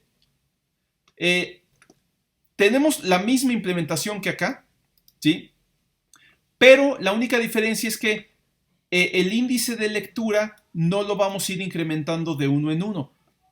El de escritura siempre se incrementa de uno en uno, pero el índice de lectura ahora lo vamos a incrementar de esta forma. Índice de lectura más 1 menos G, ¿sí? Básicamente es eso, más 1 menos G. ¿Qué hace esta G? Bueno, si G vale 0, entonces pues no, hace lo mismo que como estaba antes, es como no tener la G ahí y no hay ninguna diferencia con la línea de retardo de tiempo fijo, ¿sí? Pero si G es positiva, entonces lo que va a ocurrir es que el índice de lectura se va a incrementar más lentamente que el índice de escritura, ¿sí? El índice de escritura va moviéndose y el índice de lectura se empieza a incrementar más lentamente, ¿sí? Y entonces eso empieza a hacer que el tiempo de retardo crezca, ¿sí? En cambio, si la G es negativa, tenemos aquí menos G. Si G es negativa, pues le estaríamos aumentando algo, ¿no? O sea, menos G sería positivo. Y entonces el índice de lectura empieza a incrementarse más rápido que el de escritura, ¿sí? Y eso quiere decir que el tiempo de retardo se va haciendo más corto, más pequeño. Entonces, básicamente la G nos indica la razón o la tasa de crecimiento del tiempo de retardo. Mientras G se mantenga con un valor constante y positivo, el tiempo de retardo va a ir creciendo. Mientras G se mantenga con un valor constante negativo, el tiempo de retardo va a ir disminuyendo, ¿sí? Por supuesto, hay que tener cuidado de que no sobrepase, o sea, que no se haga menor que 0 el tiempo de retardo, o dicho de otra forma, que el índice de lectura no sobrepase, no brinque al de escritura, ¿no? Pero de esta forma yo puedo controlar cómo va creciendo o cómo va decreciendo el tiempo de retardo, ¿sí? Mediante una señal moduladora, que sería directamente el valor que me daría esta G. Y con eso yo puedo hacer distintos tipos de efectos, ¿no? Como les menciono, el hacer que el tiempo de retardo vaya decreciendo equivale como cuando la ambulancia se va acercando, ¿no? Y entonces las ondas se van comprimiendo, ¿sí? Y mientras el tiempo de retardo va decreciendo, es como cuando la ambulancia se aleja, las ondas se van expandiendo y la frecuencia va disminuyendo. Bueno, implementar esto es muy sencillo, pero se requiere una señal moduladora, que sería la segunda entrada de la UGEN. Y aquí viene ya la implementación. Si se fijan en la implementación de esta clase, que se llama retardo variable, es simplemente una extensión del retardo simple, ¿sí? Como hicimos el retardo simple ya previendo que lo íbamos a, digamos, complicar después, pues simplemente creamos una clase heredada de retardo simple que va a tener la funcionalidad adicional para permitir la modulación del tiempo de retardo. Tenemos el índice de modulación, que es creo que el único parámetro que se agrega, ¿sí? El constructor es exactamente el mismo, llamamos al constructor de la superclase. En este caso la superclase es retardo simple, ¿sí? Tenemos algunas funciones set y get para darle valores al índice de modulación y para fijar las entradas del retardo y de la señal moduladora, ¿no? Y la función calculateBuffer, pues es ahora sí la que contiene todo lo que hemos dicho, ¿no? Tengo los alias de la señal de entrada, de salida y la moduladora. Esta sería buffIn, subíndice 1, ¿sí? Hago mi ciclo para recorrer las muestras, almaceno la muestra de entrada en el buffer, en el índice de escritura, esto no cambia, ¿sí? Hago la interpolación lineal para calcular la muestra de salida, ¿sí? Esto ya lo vimos. Y después, a la hora de actualizar los índices de lectura y escritura, pues el índice de escritura, ese se sigue incrementando más 1, módulo n, y el índice de lectura es más 1 menos g, donde g es la señal moduladora multiplicada por el índice de modulación, ¿sí? Normalmente los valores de g deben ser pequeños, entonces si pensamos que la señal moduladora tiene un rango entre menos 1 y 1, como normalmente lo tienen, hay que tener índices de modulación muy controlados, muy pequeños, para que esto no se vuelva desquiciado, ¿no? O sea, entonces, bueno, esa es la cosa, ¿no? Viene una aplicación de ejemplo, que es la que les mostré ahorita, pero esta aplicación de ejemplo utiliza el retardo simple. En las aplicaciones del retardo variable las veremos ya más adelante. Y finalmente, pues el reporte, ¿no? Entonces, bueno, aquí ya algunas preguntas ya las vimos, de hecho, ¿no? El programa de ejemplo utiliza un retardo con un tiempo muy largo, 1 segundo, que fue el tiempo inicialmente que teníamos, ¿no? De 1000 milisegundos, dando como resultado un efecto de eco, ¿sí? La pregunta es, ¿qué ocurre cuando se utilizan tiempos de retardo relativamente cortos? O sea, del orden de decenas de milisegundos. Como le pusimos hace rato, 10 milisegundos, ¿no? Describa y explique qué ocurre con la amplitud de la señal de salida conforme varía la frecuencia del oscilador, ¿sí? Pues esto es lo que acabamos de ver hace rato. Nada más lo prueban ahí para que lo vean ustedes en vivo, ¿no? Reemplace el retardo fijo por un retardo continuamente variable en la aplicación de ejemplo, donde el tiempo de retardo es modulado por un oscilador senoidal de baja frecuencia, ¿sí? Igual, agarran un oscilador, ya sea el senoidal o el oscilador de tabla de ondas, con una frecuencia baja, entre 1 y 4 Hz, ¿sí? Y con índices de modulación relativamente pequeños. Aquí nada más es probar qué pasa, ¿no? Con distintos valores para el índice de modulación, con retardos largos, con retardos cortos, y describir los resultados. Esto ya es experimentar mucho, ¿no? Esta es una pregunta más bien teórica. Considere la línea de retardo continuamente variable, donde G es la tasa de cambio del tiempo de retardo, ¿sí? Así como se propone en el documento. Suponga que se mantiene G constante, digamos G igual a G0, durante un cierto tiempo T. Y luego otra vez se hace G igual a 0. O sea, G se hace igual a G0 y luego se hace otra vez igual a 0. Esto se puede hacer con una señal moduladora que sea un envolvente, ¿sí? Un envolvente que de repente toma un cierto valor distinto de 0 y después de un rato regresa a 0 inmediatamente, ¿no? Entonces, esto haría que el tiempo de retardo cambiara en G0 por T unidades, ¿sí? Verifique experimentalmente lo anterior utilizando, es justamente lo que acabo de decir, una rampa para generar una señal moduladora que tome el valor G0 durante un tiempo T y luego se haga 0. ¿Sí? Implemente un comando de teclado para disparar la envolvente que modula el tiempo de retardo y ver qué es lo que ocurre, ¿no? ¿Sí? Entonces, describir las diferencias en la frecuencia del oscilador durante los intervalos cuando G vale 0 y cuando G vale G0, ¿sí? Y cómo se relaciona esta diferencia con el valor de G0. O sea, si tú cambias G0, ¿cómo cambia lo que está ocurriendo en la aplicación? Esto tiene que ver con lo último que platiqué de este efecto de que podemos estirar la frecuencia, podemos hacer que la frecuencia vaya aumentando o vaya disminuyendo con la tasa que nosotros queramos a través de una línea de retardo, ¿no? ¿Sí? Y no solo la frecuencia de un oscilador senoidal, porque tú dices, bueno, pues para mover la frecuencia de un oscilador senoidal, pues la muevo directo al oscilador, ¿no? No, esto sirve para cualquier señal de entrada, ¿sí? Pueden conectar después el micrófono como señal de entrada, ¿sí? Y ver qué pasa con su voz cuando hacen esto, ¿no? Y ahí es donde ya se pone interesante. Bien, nuevamente hay un reto, pero yo considero que para esta práctica, con hacer la evaluación, o sea, estas 3 ejercicios es más que suficiente. El reto pues es ya empezar a hacer algunos efectos que se pueden hacer con señales,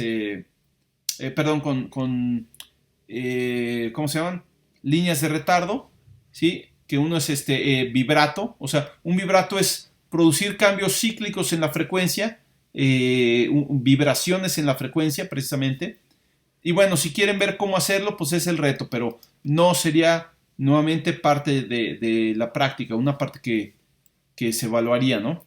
Y hasta ahí.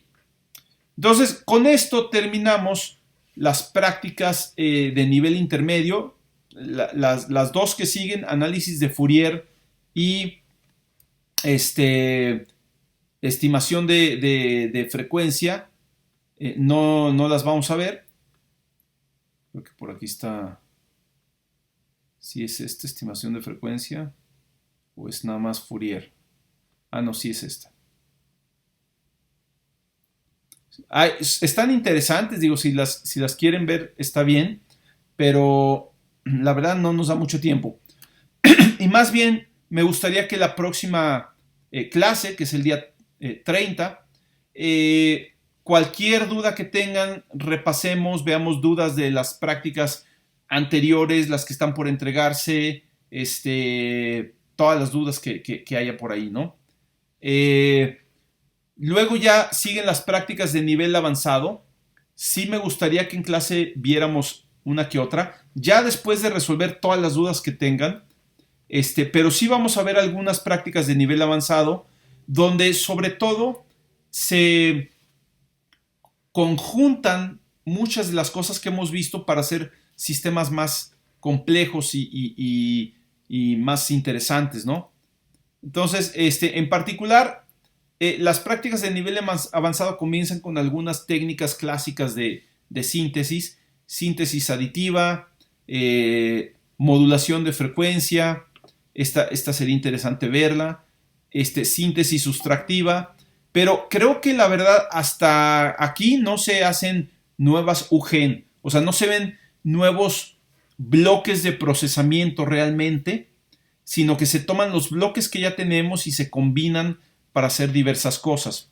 Si acaso en la síntesis sustractiva, lo único que se hace es tomar el filtro pasabandas resonante y agregarle la capacidad de modular la frecuencia central del filtro, la frecuencia de entonamiento. Si acaso es lo único que se hace, ¿sí? De hecho, me parece que es un ejercicio que se pide por ahí en la práctica de modulación. Entonces, en principio, hasta aquí, estos 3 prácticas no se ve nada nuevo, pero creo que son un buen punto de partida para que ustedes empiecen a hacer algún proyecto y experimentar ahora sí tomando lo que hemos visto y haciendo algo más grande. Donde ya empezamos a ver nuevos procesos otra vez es a partir de la práctica, capítulo 20, práctica 19, donde se llama retroalimentación parte 2, ya habíamos visto un poco de retroalimentación, pero ahora vamos a hacer retroalimentación de manera intencional, de manera controlada y con un cierto objetivo de lograr algo a través de esa retroalimentación. Entonces, aquí se empieza, y de aquí se empieza a ver retroalimentación. Vemos qué pasa si retroalimentamos una línea de retardo, si retroalimentamos cierto tipo de filtros, cosas así. Y luego ya vemos, usando líneas de retardo retroalimentadas, qué tipo de efectos se pueden obtener. Hay varios ahí. Entonces hay una práctica completamente dedicada a efectos basados en retardos. Y luego algo muy relacionado con retardos retroalimentados, que es síntesis por modelado físico. Y las últimas dos prácticas, filtros pasatodo, vamos a ver qué más podemos hacer con filtros pasatodo. Ya vimos uno que es el retardo, ¿no? Pero hay otros tipos de filtros pasatodo que son útiles. Ya no sé si alcanzaremos a ver estas, pero las dos son muy interesantes, ¿no? Están relacionadas. Para ver reverberación hay que ver primero filtros pasatodo. Entonces, yo creo que difícilmente las vamos a alcanzar a ver, pero igual y en una sola sesión, así a nivel platicado, les presento de qué se trata, ¿no? ¿Sí? Y bueno, pues ya estamos ahora sí que en la trayectoria final, pero ahorita lo que me interesa es que continúen haciendo las prácticas, ¿sí? Creo que la próxima práctica ya está más o menos para la próxima semana, para entregarse la próxima semana. No recuerdo qué día lo pusimos, si el lunes o miércoles. Pero el lunes yo ya dejaría la práctica que sigue. Ahorita la práctica que está por entregarse es la de Wave Shapers, me parece. Entonces la práctica que seguiría de entregar sería la de tablas de ondas, que habría que entregarla por ahí del, no sé, 8 de diciembre. Y luego sería la práctica que acabamos de ver ahorita de líneas de retardo, ya por ahí de mediados de diciembre, que es justo antes de salir de vacaciones, ¿no? Entonces esa es la idea, ¿sí? Salir de vacaciones ya con todas estas prácticas concluidas, y mientras tanto vamos viendo algo más de teoría, pero esas serían todas las prácticas que quedarían como que para entregar de manera obligatoria, y ya lo que restaría sería el proyecto que hagan de manera individual cada quien, y el resto de las prácticas que ya son las avanzadas, pues las platicamos para que ustedes se inspiren, digamos, para sus proyectos, pero yo creo que ya no serían para entregar, ¿no? Ok, entonces, ¿hay alguna duda, alguna pregunta así rápida? Digo, de cualquier forma, la próxima clase la dedicamos a dudas, pero si ahorita hay alguna rápida, la podemos resolver.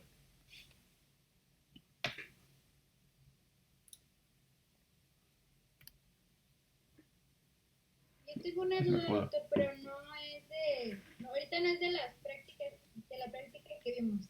Creo Sí, que claro. quedó claro que dijo que el 30 iba a encargar lo de, bueno, no recuerdo bien, algo así como planeación del proyecto o algo así.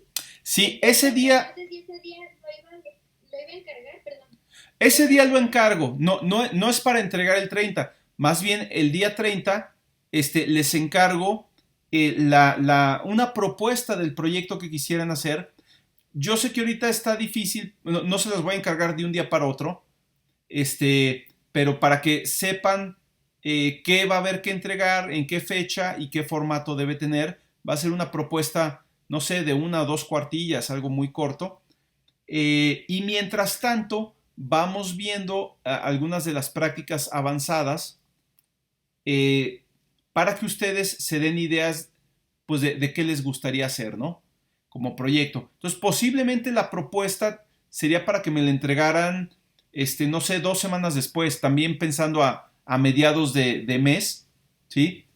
A mediados de diciembre, porque el proyecto sí habría que entregarlo. Normalmente les pido un reporte por escrito, bueno, de manera digital, en PDF, y una presentación, ¿sí?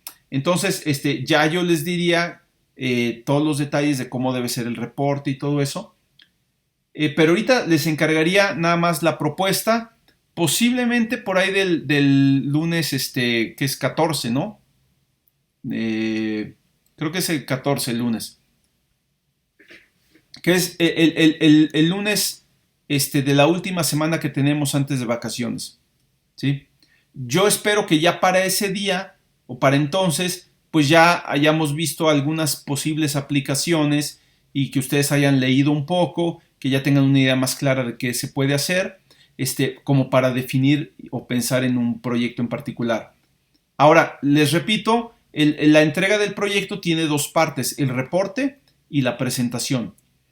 El reporte, igual, ponemos una fecha que normalmente yo lo pongo, digamos, pues, sería para entregar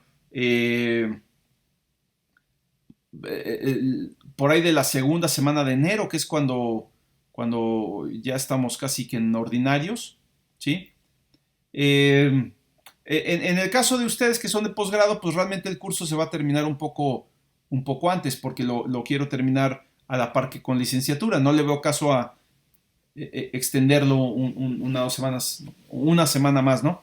Normalmente en estos cursos que ya son, digamos, optativos, de último semestre, especiales, como le quieran decir, yo asumo que nadie se va a ir a extraordinario, ¿no? ¿Sí? O sea, o pasan bien o reprueban bien. No hay punto medio, ¿no? Entonces, muchas veces les propongo que para que tengan unos cuantos días más, tal vez una semana más para entregar el proyecto, movamos las presentaciones en vez de que sean los días de ordinarios, que sean en los días de extraordinarios, ¿sí? Entonces, eso les da unos cuantos días más para terminar el proyecto y les descargo un poco el final de semestre, donde normalmente tienen que entregar 1000 cosas, ¿no? Entonces, podríamos hacer esto, pero el sacrificio es que no podría haber examen extraordinario, ¿no? O sea, o pasan bien o reprueban bien. Entonces, digo, espero que pasen bien, es la tirada, ¿no? Básicamente lo que significa es que si alguien reprueba, se iría directamente a título, ¿no? Ahora, normalmente no es digamos, un precio muy alto que pagar por tener unos días más para terminar el proyecto, pero pensándolo de esa manera, creo que podríamos planear la fecha de entrega del reporte para los días de ordinario. Déjenme checar el calendario. Sí, aquí está. Entonces, vamos a ponerle así. El próximo lunes 30, les encargo y les digo más o menos el formato y todo de la propuesta de proyecto, que sería para entregar por ahí del lunes 14. ¿Sí? Entonces, ya el lunes 14 ustedes ya tienen muy claro qué van a hacer de proyecto y de cierta manera ya está comprometido porque ya me entregaron una propuesta y se casaron con ese proyecto, ¿sí? Entonces, tenemos esa semana de clases, la del 14, y luego son 2 semanas de vacaciones, ¿sí? Y luego es otra semana de clases, y luego el 11 de enero son los exámenes ordinarios. Son del 11, 12 y 13. El 14 es fin de cursos. Todavía pueden aplicarse exámenes ordinarios ese día. Y el 15 es el primer día de extraordinarios. Entonces, a mí lo que me gustaría hacer es poner como fecha de entrega del reporte posiblemente el día 13 o incluso el día 15 de enero, aprovechando que se atraviesa un fin de semana. Podríamos poner como fecha de entrega del reporte final de proyecto el 15 de enero, ¿sí? Y que las presentaciones de proyecto las hagan el 18, Ahora, aquí hay dos formas que podemos hacer la presentación. Podemos tener una reunión virtual como lo tenemos ahorita y que cada quien en cosa de 10 minutos máximo nos presente su proyecto usando su cámara y todo, ¿no? Eso estaría bien porque sería pues completamente live la presentación, ¿no? O sea, en vivo, aunque sea a distancia, pero en vivo. Y como no somos muchos, en realidad creo que perfectamente podemos acomodar todas las presentaciones en el espacio de 2 horas, cuando mucho 2 horas y media, si algo se llega a atorar, sin ningún problema. Y esto podría ser el día 18 de enero, que es el último día de extraordinarios. O bien podríamos hacer la presentación de manera asíncrona. ¿Qué quiere decir esto? Que ustedes graban el video en su casa en el momento que ustedes tengan chance o que mejor les convenga o que tengan mayor disponibilidad de lo que sea, tiempo, computadora, lo que sea. Graban el video en su casa, ¿sí? Y de alguna manera lo suben o me lo envían. Podemos hacer una carpeta de Dropbox donde ustedes manden los videos ahí, ¿sí? Que todos tengan acceso a la carpeta de Dropbox, tanto para enviar sus videos como para ver los videos de los demás. Y así ya no tenemos que tener esta sesión de presentación, pero la idea es que todos veamos las presentaciones, ¿no? Nunca he probado esto nunca he probado ninguna de las dos porque esto es totalmente nuevo, pero creo que la ventaja de hacerlo de manera asíncrona es que ustedes tienen más control, ¿sí? Pueden preparar el video con más calma, pueden editarlo, quitarle las partes donde dije una tontería y mejor lo repito, pueden hacerlo con más calma, pueden incluso hacerlo más largo. Dicen, no, es que yo me llevé 15 minutos en vez de 10, no importa porque no estamos en tiempo real, ¿sí? Entonces, no sé, tengo ganas de probar esa modalidad, no hay que decidirlo ahorita, pero creo que sería interesante, ¿no? Y así ya cada quien puede hacer una exposición de la manera que quieran exponer su proyecto y no tener que depender de que están ahí enfrente de una cámara, ¿no? ¿Sí? Entonces, bien, esa es la idea que tengo, ¿no? ¿Cómo estaría la calificación del curso, digamos, final? Bueno, obviamente hay muchas prácticas, no sé cuántas llevamos, pero calculo que son como, pues, alrededor de 10 prácticas, ¿sí? Individuales, que son bastantes, y además estaría el proyecto final, o sea, el reporte y la presentación. Y yo los califico por lo general separados, reporte y presentación. Entonces yo sí consideraría darle pues un peso importante al proyecto, un 30 o 40% del total del curso, y el resto serían las prácticas, ¿no? Entonces, obviamente, si por ahí se les pasó una práctica porque ya no tuvieron tiempo o no le entendieron o no les gustó ese tema, no pasa nada, ¿no? O sea, porque son muchas prácticas. Ese es lo bueno, tenemos muchas calificaciones que promediar ahí, ¿no? Pero sí es importante que le echen muchas ganas al proyecto y que no sea algo de un fin de semana, porque sí va a tener un peso importante, les digo, no menos del 30%, ¿sí? Estaría entre 30 y 40%, tampoco creo que valga la pena darle más peso, ¿no? Entonces, digo, si alguien a la mera hora no pudo presentar el proyecto por la razón que fuera y entregó todas las prácticas, pues vamos, no tendría por qué reprobar tampoco, ¿no? Entonces, vamos a ponerle un 30% así ahorita para el proyecto y 70% el promedio de las prácticas. ¿Ok? Entonces, bien, no sé si eso aclaró un poquito la duda, pero como que creo que ya podemos ir empezando a poner fechas para lo que sigue, ¿no? O sea, realmente ya no quedan muchas sesiones de curso. Y muchas de las que quedan, pues van a ser sobre todo para ir resolviendo dudas y apoyarlos a ustedes con sus distintos proyectos para que los concluyan de manera exitosa, ¿no? ¿Ok? Sí, doctor. profe, muchas gracias. Muy bien. Pues bueno, vamos a terminar, ya estamos sobre la hora. Déjenme